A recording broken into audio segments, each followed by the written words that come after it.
네, 어떤 게 궁금하세요? 에테마. 제테마고요. 네, 22,000원에 20%요. 22,000원에 20%요. 20%요. 아, 비중이 좀 많으시네요. 네. 아, 뭐 일단 사신 이유가 있으실까요, 이거? 이게 올해 뭐라 해야 되나 하여튼 뒤에 네. 네, 뭐 하여튼 이래서 알겠습니다. 매수를 하게 됐고 예. 네, 일단 제일 중요한 거는 추가 매수를 하면 괜찮을 것 같아요. 지금 말고요. 네. 추가 매수를 하면 괜찮은 종목이고 그런 테마라서 저는 가져가는 네. 걸 추천드리고요. 추가 매수 대응을 네. 잘하기만 한다면은 매수가 22,000원에 엎질러진 물이지만 저거 충분히 희석시키고 충분히 탈출할 수 있습니다. 그러니까 2만 원, 2천에 샀든 3만 원에 샀든 그건 중요하지 않아요. 제테마가 4만 원까지 갔을 때 4만 원 샀다 하더라도 탈출은 가능해요. 추가 매수만 잘하면 돼요. 어차피 매수가 바꿀 수 있단 말이에요. 네. 그러니까 22,000원에 고정되는 게 아니라 내 매수가 바뀌고 수익률도 다시 바뀔 거예요. 지금 수익률 막 33% 이렇게 찍혀 있지만은 아무 상관없어요. 추가 매수하면 다시 바뀔 거니까. 그러니까 여기에 우리가 휘둘리거나 여기에 내가 마음이 힘들거나 고통받을 이유는 없어요.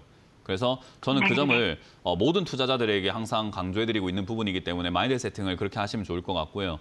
일단 제테마라고 하는 이 기업 자체가 지금 뭐 보게 되면은 뭐 히알루론산 필러, 보톡스 필러 이런 것들 이야기하는데 우리나라뿐만 아니라 이제 특히나 이제 우리나라 좀 일본이 우리나라보다 고령사회로 빨리 들어간 거 아세요? 잘 모르겠습니다. 일본이 그 초고령 사회라는 말은 들어보셨어요? 늙은 국가라고. 네네.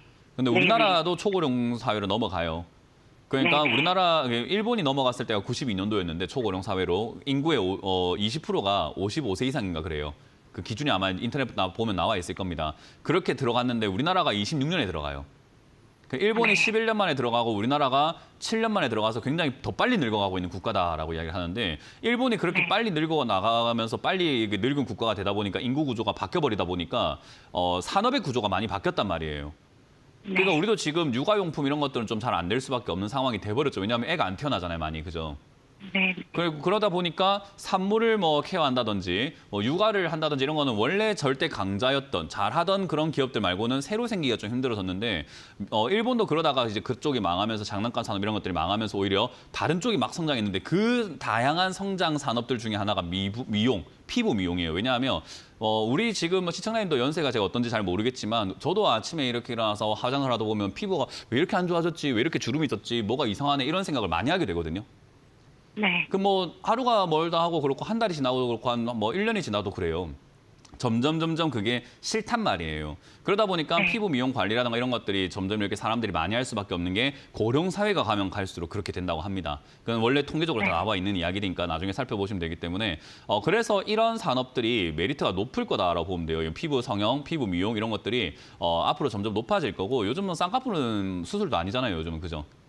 네. 그러니까 그 정도로 피부 미용이라든가 피부에 관심 이런 것들 그 노화에 대한 어떤 관심들이 굉장히 많아지고 있다 보니까 멀리 본다면 굉장히 메리트가 높은 기업이에요.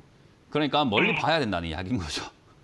네. 그러니까 멀리 보려면은 이 주가 물리는 걸 그렇게 크게 신경 쓰지 마시고 뭐 지금 당장 필요한 돈이 아니라고 한다면은 그냥 한 5년 뒤에가 목돈 찾는다 생각하고 우리 적금 넣는다 5년짜리 적금 넣는다 생각하고 얘를 그냥 모아간다 생각해서 나중에 크게 올라갔을 때 팔아내고 나오는 것이 수익을 좀 더 알차게 챙길 수 있는 방법이 되거든요. 그래서 저는 지금 이 종목을 그냥 주가가 빠진다고 해서 겁먹을 것도 없고 지금 최근에 만들어지고 있는 14,000원에 무너진다고 해도 괜찮다고 봅니다. 그래서 오히려 10,000원까지 내려가거나 지난 2022년의 하락세의 저점이었던 10,000원이라든가 오히려 그 이하까지 빠진다면 저는 주가가 상당히 메리트가 높다고 봐요. 그러니까 10,000원 이하로 빠진다면은 주저할 거 없이 추가 매수해야 되는 자리가 될 것 같고요. 10,000원까지 빠진다면은 고민을 좀 해봐야 되는 자리가 되죠. 그래서 지금 여기서 빠지게 된다면 어쨌든 추가 매수를 하는 게 좋은데 지금은 아니고 14,000원 여기에 지지가 되는지 또는 10,000원까지 빠지게 되는지 봐야 되는데 일단 첫 번째 관문은 14,000원 지지 여부가 되겠죠. 그래서 14,000원에서 지지가 되면서 다다음 달까지 지지가 된다면 다시 한번 연락 주시면 될 것 같고요. 2개월 정도 지지가 된다면 연락 주시고 만약에 빠지게 된다면은 그냥 10,000원짜리쯤 왔을 때 거기서 또 한 2달 정도 안 빠지고 버틴다면은 전화 주시면 되겠고 만약에 그냥 밀린다면은 한 6,000~7,000원까지 빠졌다. 그 말은 아마 증시가 완전히 그 파탄다 있을 거예요. 증시가. 얘가 5,000원, 7,000원 막 이렇게 빠져 있다는 것은 얘가 문제가 아니라 아마 지수가 1,800이나 아마 2,000까지 빠져 있을 가능성이 높아요.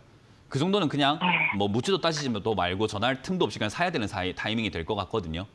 그러니까 그런 네. 타이밍일 때는 제가 이렇게 시황 설명할 때 지금은 종목을 다 사야 됩니다. 상담받을 겨력이 없다면 그냥 막 사세요라고 제가 아마 시황 설명할 때 이야기해 줄 거예요.